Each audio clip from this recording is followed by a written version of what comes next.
dar Lietuvoje iš tų retų vyrų, kur buvęs seminaruose, tik tai vienas ėmė ir nukirpo kaip aš. Kodėl aš nukirpau?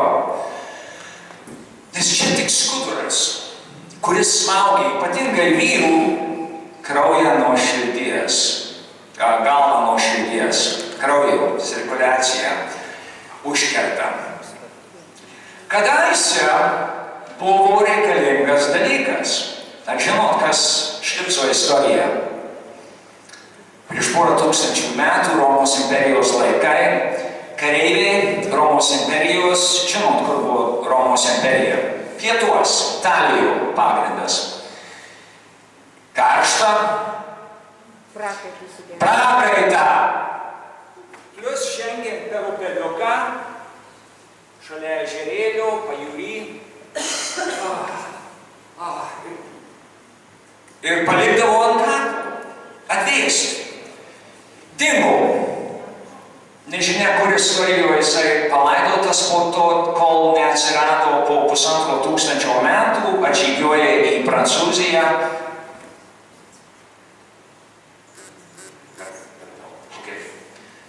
Per daug gailiau biskit, vai geriau?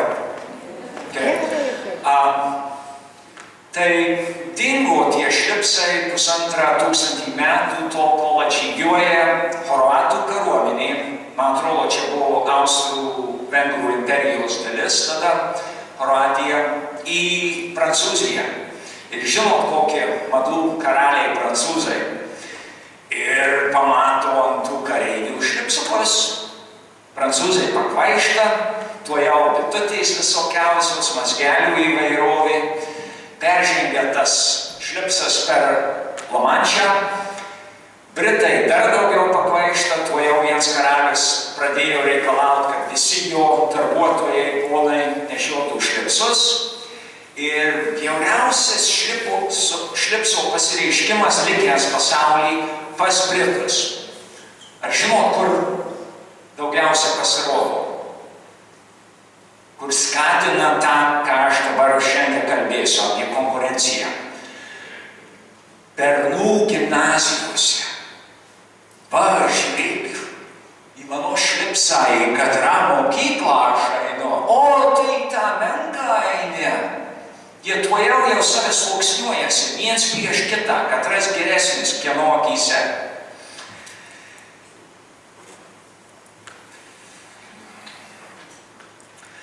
Kažkas nesveika. Jeigu prieš 2 metus jau Kaune vaikai sukilo ir išėjo iš pamokų. Aš skaitau mokyklą kalėjimas, nes nori duoti paskutinį egzaminą mokyklom, linkę mes egzaminuoti vaikus, bet ar nereiktų paegzaminuoti mokyklas? Kiekvieno vaiko, jūs pirmas klausimas turėtų būti. Ar eitum į mokyklą, jeigu tau nebūtų privaloma?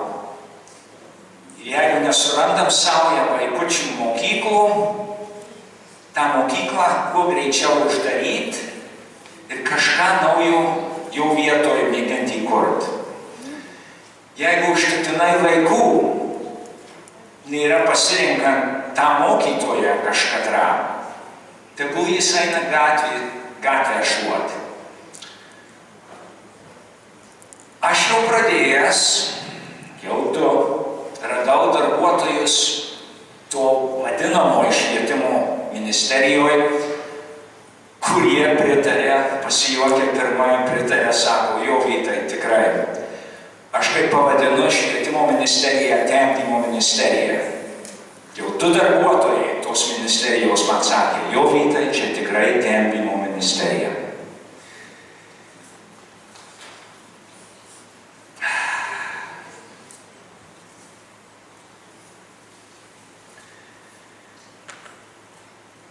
Aš stojau į psichologiją, truko 2-3 metus suprasti, kodėl, bet stojau save susipažinti. Pamatyti, kas aš esu, kodėl aš jaučiuosi, kaip jaučiuosi.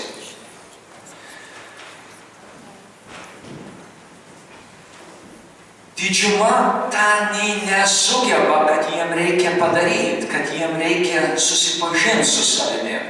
Kiek yra mokytojų, kurie kada nors panagrinėja savo vidinę veiklą, motivaciją, savigarbą, drąsą, ar jie kiek susipažinę su savimi.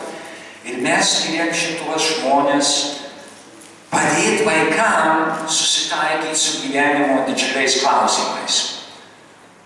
Matematika, literatūra, kai vaikas norės, jisai sugers per naktį. Ir geriausios mokyklos tą parodo, kad metus 2-3 darbo atlieka per porą mėnesių, kai jau vaikas pasiruošęs tam. Esmė mokslo turėtų būti tas, kas būtina gyvenime. Ir kas svarbiau, negu jaustis gerai apie save, būt priimtų savo aplinkinių artimiausių, mylimiausių žmonių ir sugyventi su jais. Bet jeigu tu statomas vienas prieš kitą, tu su jais nesugyvensi. Gal reikėjo paskaitą, nespėjau, tik šiandien man kilo šitas pavadinimas. Kai siūlė man šitą paskaitą, Jolanta, man reikėjo pavadinti ją kapitalizmo Viagra. Konkurencija tai grynai skatinimas ne tik kapitalizmo, bet demokratijos, religijų, tautų atskirų, traukiamosi nuo vienas kito, priešiškumą vienas prieš kitą.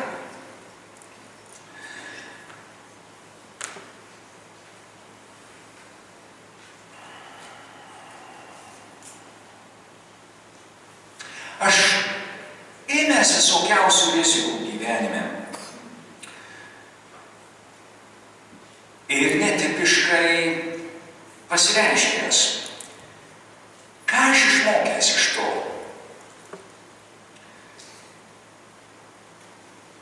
Išmokęs, kad svarbiausia būti tas, kas aš esu. Ir ką tas man pelnėja? Atsiprašau, nepasiūliau, kas norit suvenyrų, prašau, galit pasiimti, man jų nereiks. Autentiškumas, būt tas, kas tu esi.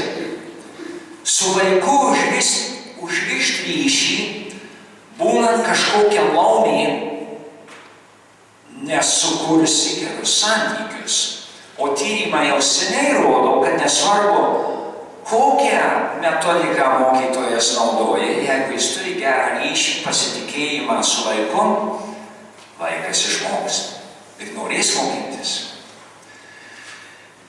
Aš tą mačiau pradinėje mokykloje, mūsų tos jaunuolės neturėjo nei pavardžių, nei šeimų, nei praeities, nei svajonių ateičiai. Jos buvo seselė Marija kažkas, dažnai su vyro vardu. Seselė Marija Bernardas, seselė Marija Lukas. Kaip man užvesti ryšį su žmogum, kuris pasislėpęs ir tik šitiek aš jo matau, kuris neturi nei praeities, nei ateities, nei šeimos, nieko apie savo gyvenimą nesidalina. Bet pagalvokit ir dabar mokytojai drįsta ką nors apie savo gyvenimą pasidalinti. Pagrindas mokytojo turi būti autentiškumas, būk kas tu esi.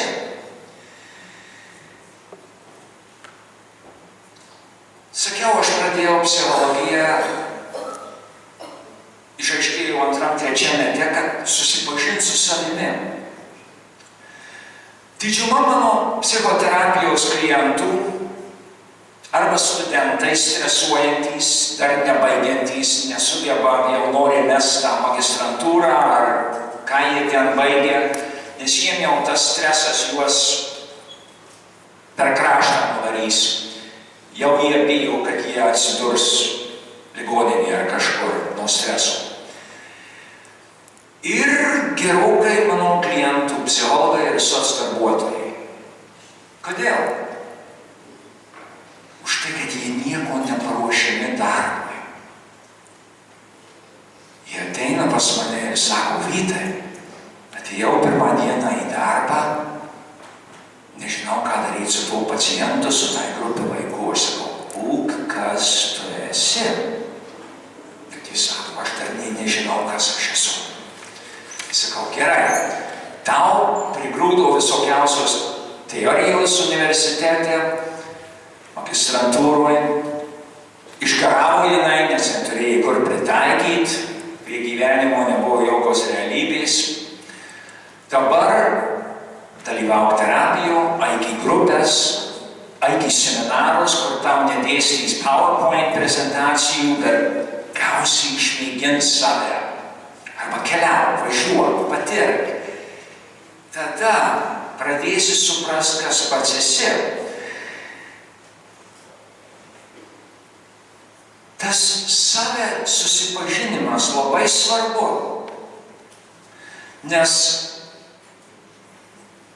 to nevyksta mokykloje ir tas yra svarbiausias bruožas, kurį mes turim turėti, savęs pažintį, kad mes negalėtume būti vedžiojami už nosies, manipuliuojami valdžios, korporacijų, žiniasklaidos ir reklamos. Kas yra reklama? Imidžo kūrimas. Čia politikų didžiausias. Dabar ateina rinkimai, žiūrėkit, kuria imidžą. Ir man sarmata vadintis psichologą, nes psichologai kuria tuos imidžius. Psichologai kuria reklamą, kaip žmonės apžulikauti. Ir aš pagaliau supratau, kas yra politiniai mokslai. Politologija. Nesąžininga psichologija. Kaip apgaut žmonės, kad juos tampyt, valdyt, manipuliuot. Ar nebūt sveikiau atsisėsti visiems, kuriem rūpi tas reikalas, ne seimūnam išrinktiem, kur nei motai didžiumą tų reikalų, bet suburt tuos, kuriem rūpi, ir tegu jie sprendžia, kaip bus sprendžiama ta problema. Ką čia turi bendro su konkurencija? Ja? Valdžios tikslas, kaip sakau, reklamos tikslas. Mus kiek galint suskaldyti vienas prieš kitą, nes mes suskaldyti, nedirbant kartu, labai lengvai manipuliuojami. Štai valdžios nepritarė mokyklų, kur vaikas gaus pasirinkti pats.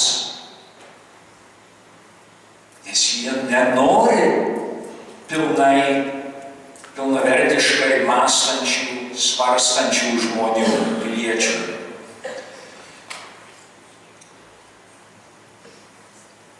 Kas skatina konkurenciją? Aš labai greit pamačiau, nes aš labai laimingai augau šeimoje, kur nebuvo pinigų. Tėvelis buvo Vilkaviškio račius, atvažiavęs į Ameriką, kai sakau Amerika, tai reiškia JAV. Tai jisai tapo dailidėje. Pinigų daug nebuvo. Aš turėjau dirbti. Prieš baigiant vidurinę, aš jau turėjęs apie 10 darbų, 2 savo verslus jau.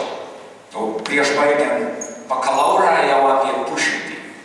Nes dirbom amžinai, savaitgaliais, vakarais, kada atostogose, kada tik buvo proga, nes nebuvo pinigų kitą už mokslą susimokėti. Ir tas nusprendė, kur aš studijuosiu. Rinkausi tą miestą, kur gyveno tėvai, kad galėčiau gyventi namuos toli, nereiktų už bendrabutį mokėti. Mokinausi universitete, kuriame iš pačio pirmo meto, nuo 18, aš pradėjau dirbti tarp psichologų. Ir aš pataikiau dirbti tarp pasaulio pažangiausių psichologų. Frederikas Perls, kuriantis geštalto terapiją, iš Niujorko atvažinėdavo į Klyvlendą, kur aš augau, kur studijavau, kūrė Klyvlendo geštalto institutą, į kurį dažnai važiuoja ir tie, kur mokinasi geštalto terapiją Lietuvoje. Dabar tai jau yra ir 2 ar 3 centrai čia Lietuvoje, bet pirmieji tie, kur tuos kūrė, tai važiavo į Klyvlendą, nes Klyvlendas pažangiausias institutas pasaulyje. Ir aš nuo 18 metų pataikiau į darbovietę su emociškai sutrikusiais vaikais, gal nekaltint vaikus, emociškai sutrikusių šeimų, iš kurių tie vaikai apkaltinti, kad jie nesveiki. Ir atvaryti pas mus į šitą psichiatrinę patalpą. Ir aš tuojau su jais bedirbant pastebiu, kad tik paragino kažkokią konkurenciją, agresyvumas moment kyla. Ir žvelgiant atgal, aš supratęs, kad tarp emociškai sutrikusių žmonių, vaikų, kitų, pasirodo jausmai daug greičiau. Tai jeigu kyla agresyvumas iš konkurencijos, jisai kilsi tarp kitų, tik gal ne tiek greitai.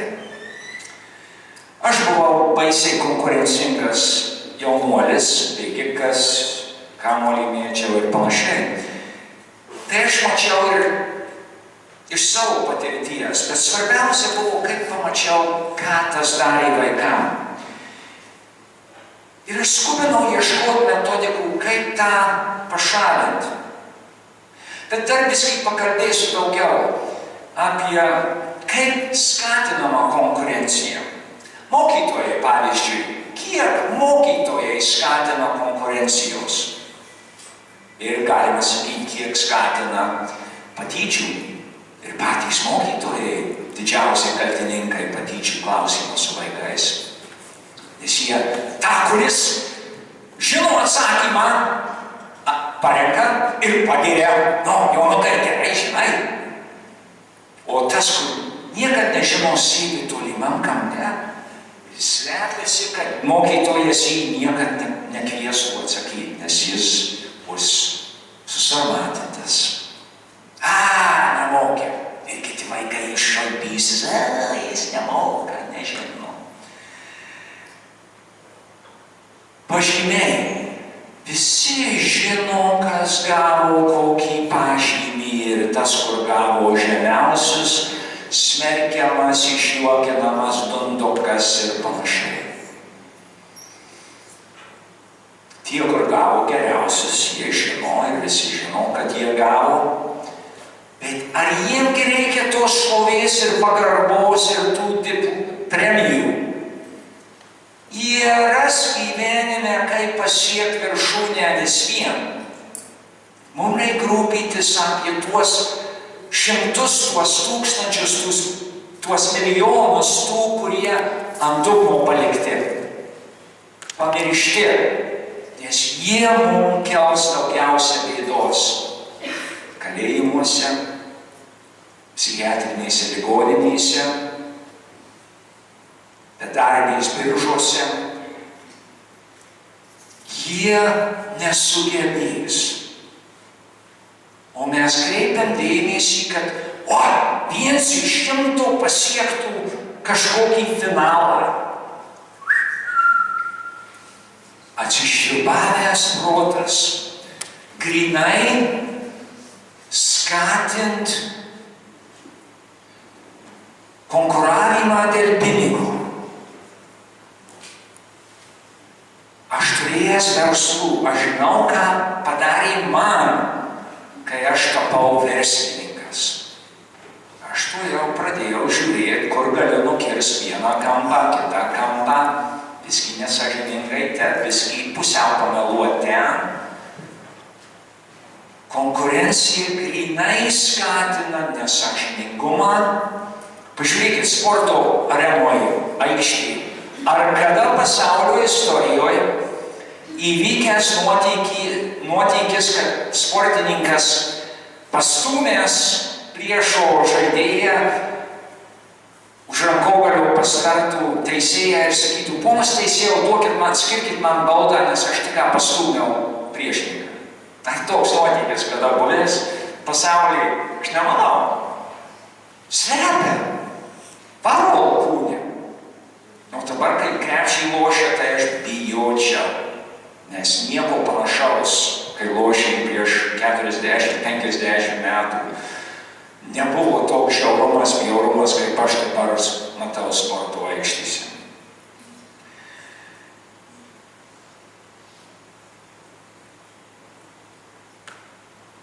Vyko konferencija prieš 100 metų Vašingtone. Mano vienas pagrindinis mokytojas, Jack Gibb. Ir jeigu jums prieinama anglų kalba, žiūrėkit mano tinklalapį, čia bus anglų kalbos pusė, yra skyrius herojai ir viltis, Heroes and Hope, kur bus įvardyti šitie įvairūs autoriai, žmonės, kuriuos minėsiu. Jack R. Gibb, vienas iš jų. Jisai buvo pakviestas į Vašingtoną pravest konferenciją, sukoordinuoti. Klausimas konferencijos, ką galim patart švietimui tėvam apie vaikus Amerikos. Ir dalyvavo psichologai, psichiatrai, pedagogai ir panašiai. Visokiausių žmonių, kurie dirbo su vaikais. Ir buvo tų, kur nedirbo su vaikais. Apie tuos vėliau. Gale konferencijos turėjo būti surašyta dokumentas su patarimais, ką sakytumėt visai Amerikai apie švietimo taikymą ir ugdymą. Ką parekomenduotumėt?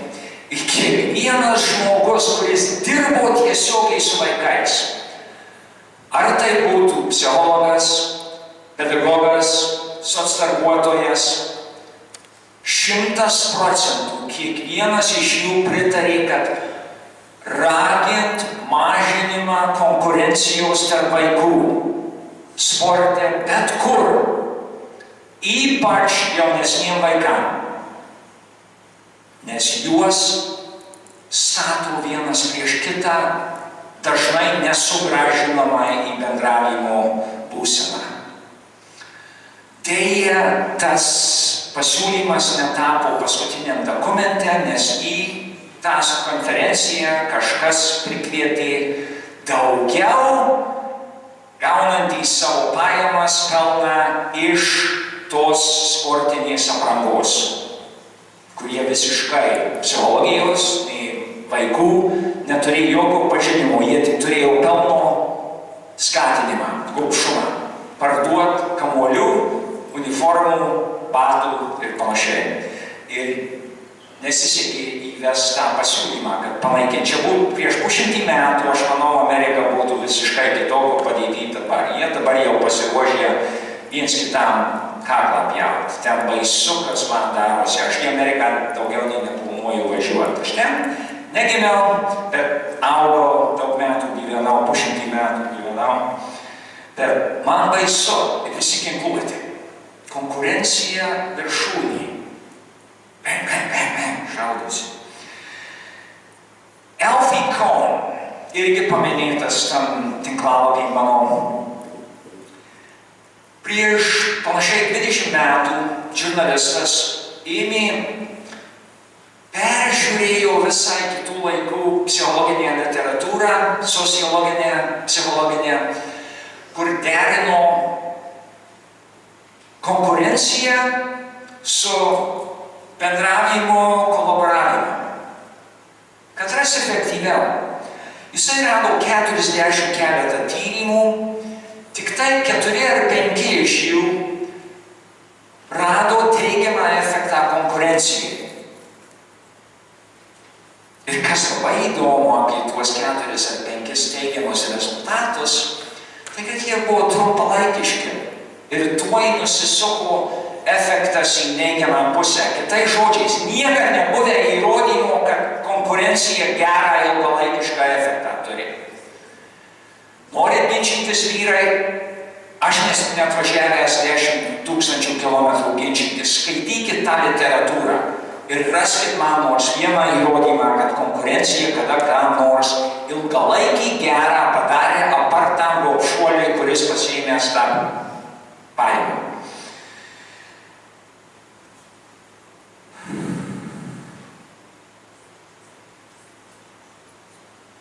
Bijau, kad čia Lietuvoje nesuprasta. Prieš 30-40 metų atsirado Amerikoje mokyklose, kaip jie vadinasi, kas lampėdžiuose, tie medžiuose pakabinti, ne atrakcionų parkai, kaip jie vadinasi, kaip, ne, laipiojimo trasos, ropes courses, angliškai aš, lietuviškai neatsimenu. Ne, turi. Lampėdžiuose, labai fain, ten ir 100 tų iššūkių, ten pavieniai vaikam laipioti ir suaugusiem, galite ir jūs. Lietuvoje jie atsiradę iš Prancūzijos. Kai atsiminsiu vardą, pasakysiu, kaip jie vadinasi.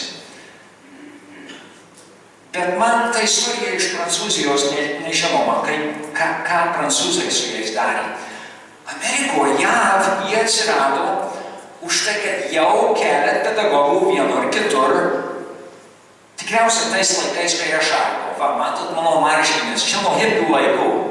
Šitie marškiniai amžini, sintetiniai, už tai jie niekada nesusidėvėjęs. Bet gėlės, meilė, suėjimas į krūvą buvo mūsų šūkis naikint konkurenciją. Ir tais laikais pradėjo atsirasti bendravimo žaidimai, kooperavimo žaidimai, kolaboravimo žaidimai, kaip perlipti per 3 metrų sieną, be jokio užsikabinimo, nėra kur ją padėti. Kaip 3 metrai, nei vienas nepasieks. Komanda turi dirbti kartu, kelt, stumt, iš viršaus tempt, kombinuot, nepalikti didžiausią vaiką ant galo, nes nieks nepaims jį pakelt, reikia tą kelt. Pirmą kartą, kai mėgina komanda, nesiseka, bet mokinasi galvot, strategiją kurt, bendraut, ne kaip viens kitą pastumt, greičiau pasirodyti. Čia. Ačiū. Konkurencijos motivacija tai panašiai į gorilos. Pasirodyk, aš galingesnis. Lipt kitam ant sprando. Kolaboravimas priešingai. Taip kaip Pietų Afrikoje vienas antropologas daro išmėginimą su, aš neatsimenu, katros kultūros laikučiais Pietų Afrikoje, padėjęs pintinę pilną obuolių anapus lauko, po medžio, nueina anapus lauko, grupelį vaikučių ir jisai tiem vaikučiams sako, vaikai, ten padėjau pilną pintinę vaisių, kad ras pirmas nuveiksi tam tą pintinį, gali visus valgyti. Tie vaikučiai nei nešoka, nei nebėga, atsistoja ramiai, susikimba rankom, visi bendrai pereina per tą lauką, atsisėda ir visi suvalgo tais vaistas. Antropologas jų klausė, vaikai, kodėl nei vienas neturėjo motivaciją atbėgti viską pasimti. Ir sako, kad jeigu mūsų vienas nepatenkintas, mes visi nepatenkinti. Jie suprato, kad reikia kartu, jeigu vieno poreikiai nepatenkinti, jisai sukurs kažkokį košmarą, kad bus ir visi nepatenkinti. Tai patenkinam visų. Ta, ką aš savo tinklalapį vadinu provencija, ne prevencija. nesuprantama. Dar žodis nei anglų kalboje neatsiradęs jokiam žodyne. Ir jis jau konfliktų tarpininkų tarpe tarp mūsų jau naudojamas apie 25 metus. Ne prevencija, bet provencija. Ką reiškia? Provencija tai kūrimas aplinkos, kurioje negali kilti problemų ir konfliktų, nes visų poreikiai patenkinti. Tai ką aš dabar stengiuosi mokinti žmonėm, mokytojam ypatingai. Tai va, sužinokit, išmokit klausyti, štai davė mums 2 ausis, tik 1 burną, kad daugiau klausyti, išgirsti, ką vaikai mums sako, gal ne savo žodžiais, gal savo saviraišką, savo elgesiu, kas jiems svarbu, kas yra jų poreikiai ir patenkinti tuos svarbiausius jų poreikius. Kiekvienas vaikas nori būti priimtas, nenori būti žeminamas. Prieš 15 metų aš pas savo pusseserę Vilkaviškio rajone ir čia po derliaus kažkatro nuėmimo. Visi išeina lauk po pietų didžiulių, lieka mažytį mergytį, pusseserės anūkį. Viduj, Sonia, o aš žiūriu vasarą, musiai suka aplinkui tą maistą ant stalo ir aš pradedu nešti maistą link šaldytuvo, kad tos musiais negultų ir matau, kad mažytį mergytį, Justė, sakau, Justė, nori padėti man? O, jis šoka, neša lėkštes. 3-4 metų, gal 5 jau buvo. Tuo momentu ateina galint stubą jos motina. Tu kas čia? Justė, padeda kažkam? Sako, kaip ir namie niekad man nepadeda. Well, aš tikiu, kad namie motina sako, padėk, daryk, imk. O aš paprašiau, sakiau, Justė, norėtum padėti. Ir jis šoko mielai padėti. Aišku, tas, kad svetimas, kad dėdė, gal tas turi kažkiek įtakos. Bet mes kaip dažnai įsakinėjam, vietoj paklausiam, ką tas vaikas norėtų. Ar jis norėtų šitą mažu kitaip jisai ras, kaip mums padėti.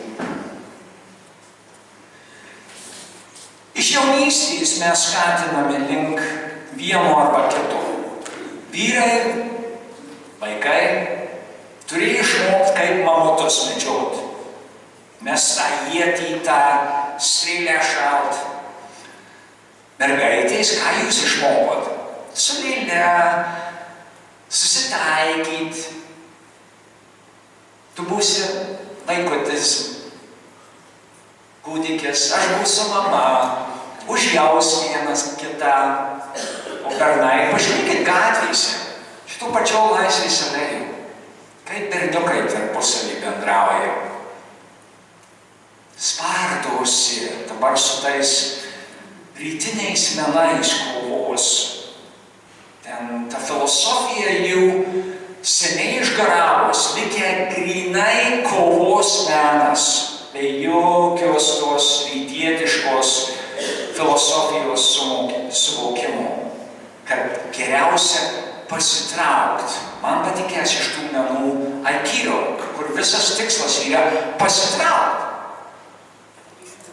Nereikia stumti kitą.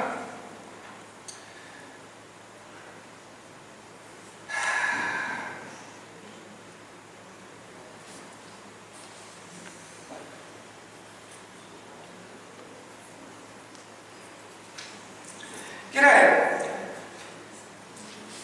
Daviau pradžioj čia išnešioju jums iš dėželės puzlio gabaliuką, kaip viens gavot. Kam šitie? Kad sudėliotų vieną. Kaip? Kad sudėliotume vieną paveikslą. Kad kaip? Nu, kad atliktumėm vieną gerą darbą visi. Aš pamiršau pasakyti, kad suvalkiečiai, būnant suvalkiečiais, mes turim teisę, galėjau pasimti pusantro, bet tiek to. Man patinka iš to stereotipo pasišaipyti, nes ten grinai stereotipas. Kam jūs gavo tik tai vieną gabaliuką ir ką daryti su juo?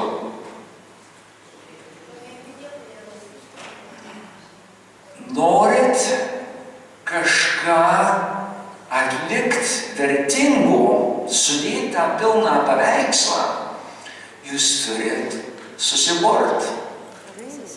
Ir neužteks tik tai tų, kur šito salėje.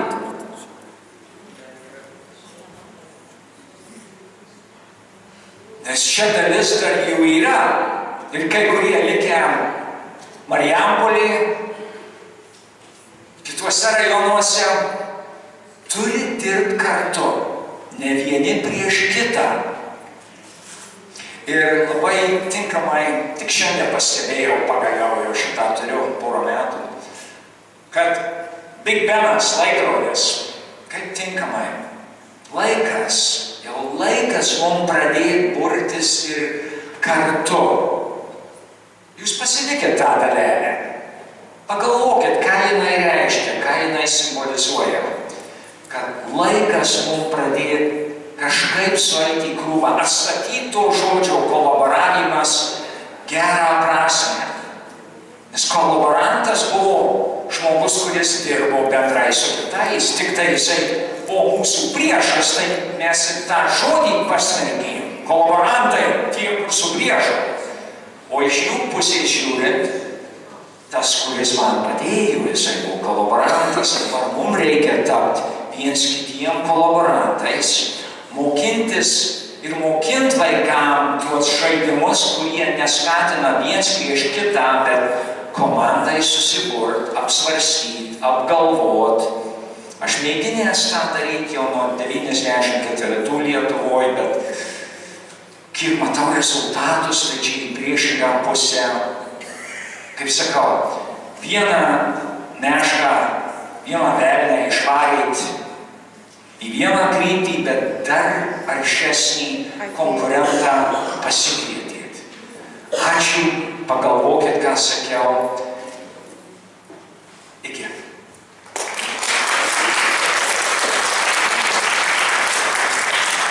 Ačiū labai gerbiamam Rytui už drąsias idėjas ir pasiūlymus, kaip taikiau gyventi. Ir aš norėčiau dar pasidalinti Padvaisko dvare, kaip buvome visi suvažiavę tie, kuriems labai rūpi švietimas ir kurie galėjo tuo laiku suvažiuoti. Tai buvo kalbama nacionaliniu lygmeniu ir ne tik nacionaliniu, bet ir pasaulio lygmeniu apie švietimo sistemą kaip garbaus amžiaus senutę, kuriai reikia padėti oriai išeiti. Tai vadinasi, mes turime sukurti daug alternatyvų. Tai visiems sėkmės ir Vytas tegul būna įkvėpėjas, kad gali būti ir kitaip. Toliau turėjo būti, dar Jolanta Talačkaitė neatvykus, bet jos vėliau. Dabar kviečiame Aušrą Simonavičiūtę, Šiaulių Jovaro progimnazijos pradinių klasių mokytoją, pranešimo tema mokytojas.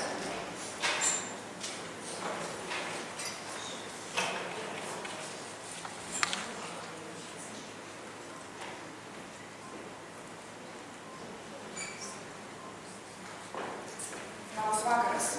Esu Aušra Simonavičiūtė iš Šiaulių, pradinių klasių mokytoja. Ir mano pranešimas yra apie mokytoją, apie tą sėkmės nešėją.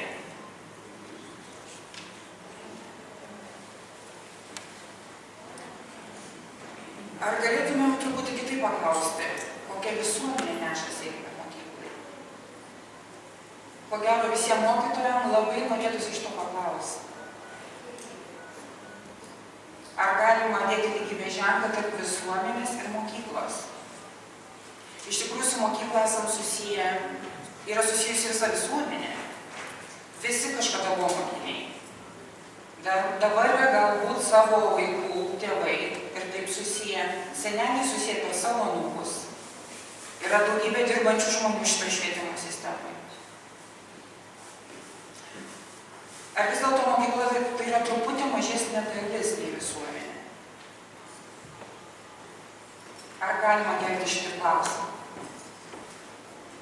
Ar gali visuomenė nešti sėkmę mokyklai? Ar kokia visuomenė tokia ir mokykla? Visuomenė yra labai įvairi. Reiškia, mokykla taip pat yra labai įvairi. visiškai ta nugyvenusi senutė, kuri turi išeiti garbingai. Šiandienos mokykla. Ir kas yra sėkmė? Žiūrint per savo asmeninę patirtį, ar tai yra rezultatas, ar tai yra procesas?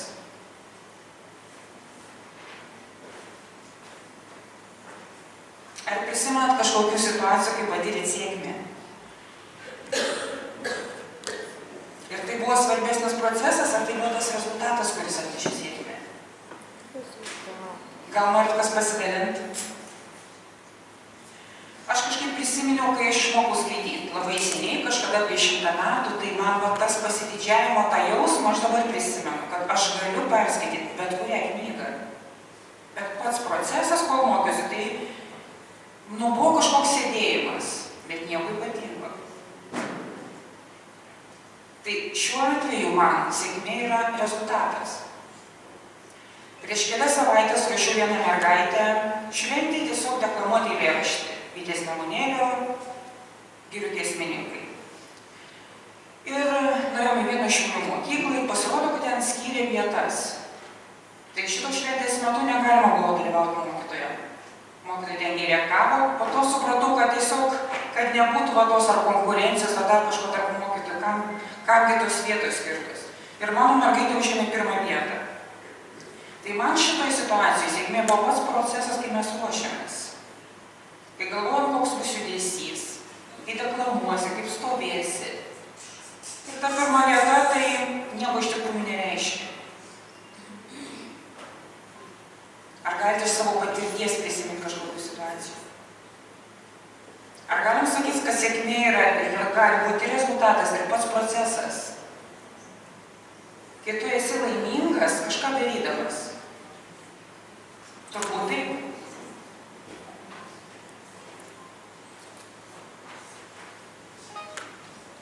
Iš tikrųjų, buvo jau kalbėta, kad noras mokytis yra mūsų prigimtyje. Mažas vaikas mokosi kiekvieną dieną, ką bedarytų, kokia ta veikla bebūtų. Ir kai jis ateina į mokyklą, tarsi mokykla organizuoja tai, jo mokymasi. Ir mažas vaikas iš tikrųjų labai laimingas atrasdamas, kažką sužinodamas. Ar mokykla yra ta vieta, kuri padaro tą vaiką laimingą? Ar jis laimingas besimokydamas? Iš tikrųjų yra tokių vaikų. Bet jeigu žiūrėt apie mokyklą kaip visumą, kiek tos laimės yra mokykloje, kiek yra to džiaugsmo, entuziazmo, azarto, atradimo, savęs suradimo.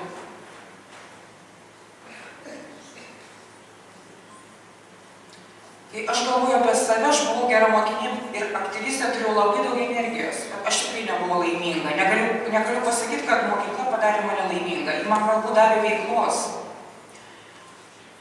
Kai mokiausi Šiaulių pedagoginimą, tai yra pats niūriausias mano gyvenimo laikotarpis.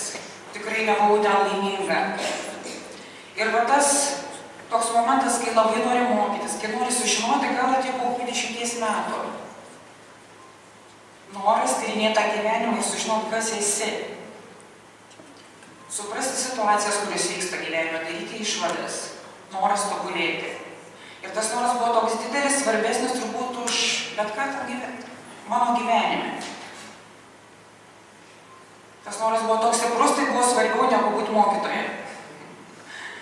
Rankinė turėdavau visokių knygų, kad tai tik galėdavau įsitraukdavau. Gal ką nors atrasiu dar įdomaus. Ir tai pavėsiu savo gyvenimą. Vienas iš rektorių sakė tos skaičius Lietuvos, kad žmonės iš tikrųjų suaugę nėra tie žmonės, kurie norėtų mokytis. Kaip tai gali būti? Kur tai yra pradingi? Kur tai yra išgaravę? Ar kažką mes tai atidavė? Ar mes neturim laiko gal?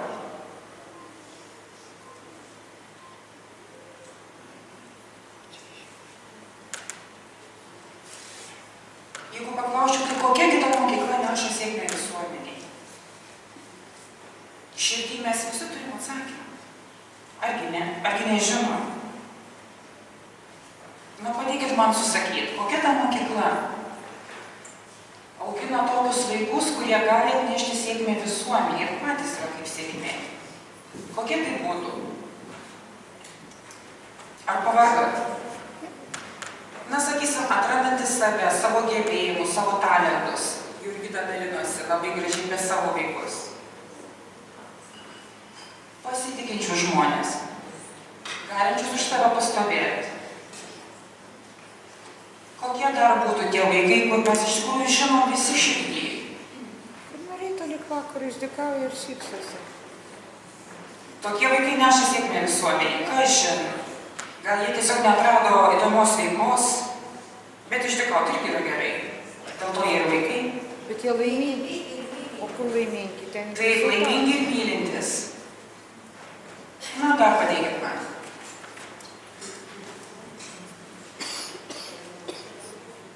Tik garsiau sakykit. Nežinot. Drąsus. Drąsus ir turintis pagarbos. Bet labai geras yra junginys. Drąsių žmonių žinom labai daug. Bet drąsa ir pagarba kartu tai yra labai geras derinys. Dabar labai patinka žodis lyderystė. Ir iš tikrųjų giliau, kokia tai prasmė, galbūt dalyvauti kažkokiuose seminaruose. Kas yra ta lyderystė giliau? Mums šios laikų atrodo tas aktyvasis, kuris demonstruoja save. Kas yra viduj ta lyderystė? Baisi konkurencija. Viduje? Nežinot, kas tai yra. Kaip? Taip. Tai tikėjimas savim, ratimas jėgų, kad yra sunku. Būti geriausiam savo pašaukime. Taip. Kas dar yra ta vidinė lyderystė? Tai yra koks žinojimas?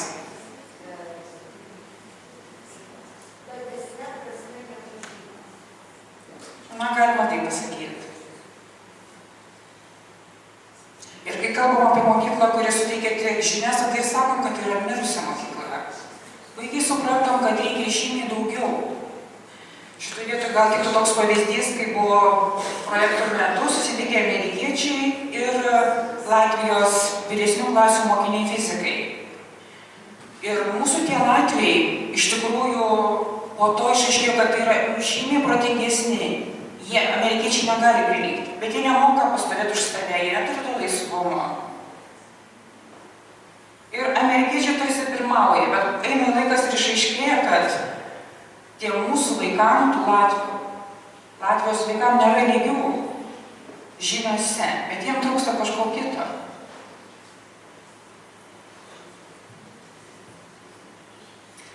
Lietuvoje yra puikia programa, vadinasi Antras žingsnis. Programa, kuri moko susivokti vaikus savo jausmuose, atpažinti ne tik kas vyksta tavyje, bet kas vyksta ir kitose žmonėse, iš kūno, iš veido. Suvokti, kad tose pačiose situacijose žmonės gali jaustis skirtingai, kad tie jausmai keičiasi. Mokos problemų sprendimo strategijos. Iš tikrųjų, visas gyvenimas yra mažesnė ir didesnė problema. Jūs sutinkam kiekviename žingsnyje. Ir kaip jūs mokė spręsti problemas tėvai? Arba kaip jūs mokot savo vaikus ir asmeninius, ir mokyklos vaikus? Tai Antras žingsnis siūlo tojo kaip ir strategija, tų mokymo, kaip tai padaryti. Tai yra programa, kuri kalba, kad pykti nėra blogai. Blogai yra tai, ką tu padarai supykęs. Tai pirmas žingsnis yra atpažinti, nusiraminti ir po to išspręsti problemą, kuri sukėlė pyktį. Šita programa labai daug duoda ir mokytojui. Jeigu pats pastoviai demonstruoji pyktį, negali vesti šitos programos. Pats turi savį susivokti. Kaip mokysi vaikus atpažinti jausmus, jeigu pats nesusivoki ir pats nejauti, ką sakai arba kaip elgiesi ir nematai savęs iš šalies. Mokykla nėra visiškai mirusi. Yra labai daug gerų dalykų. Kaip padaryti, kad tie vaikai iš tikrųjų, turbūt klausimas yra toks, kaip padaryti, kad jie būtų laimingi, pasitikinti savimi, tie vidiniai lyderiai. Kaip jūs galvojate? Kaip mes galėtumėm jiem tai padėti?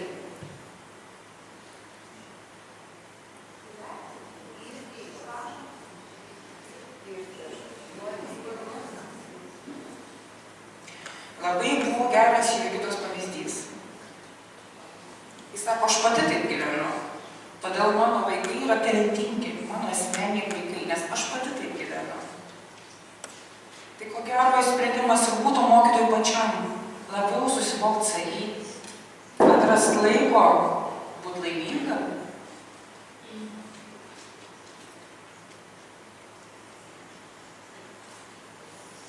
Iš tikrųjų, žmonės galima suskirstyti dvi grupės.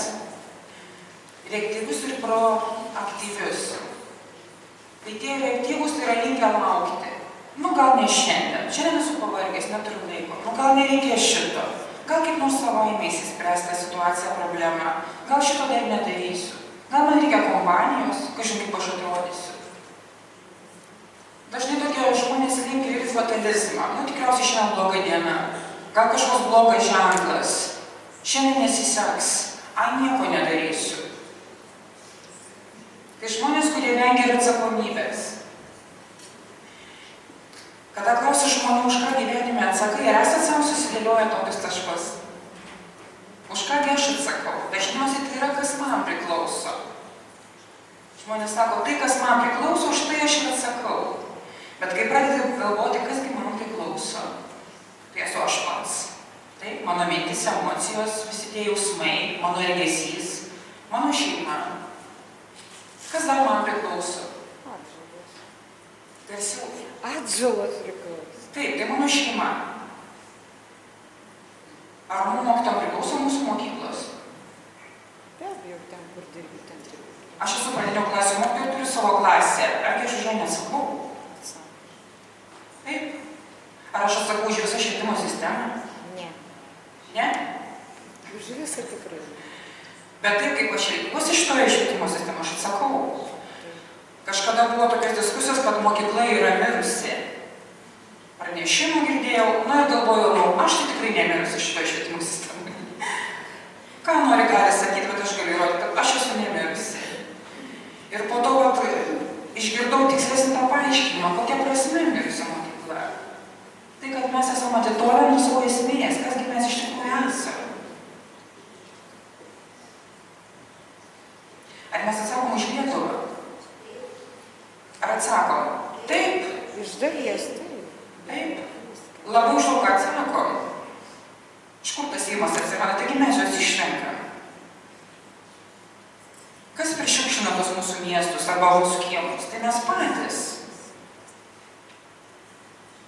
Atsakomybė yra, kai darai, kai nedarai. Kai pašasi kažkokie du vaikai ir praeini pro šalį, atsakomybė yra, kai tu nepastebi. Nors galbūt užtenka pasakyti tik žodį.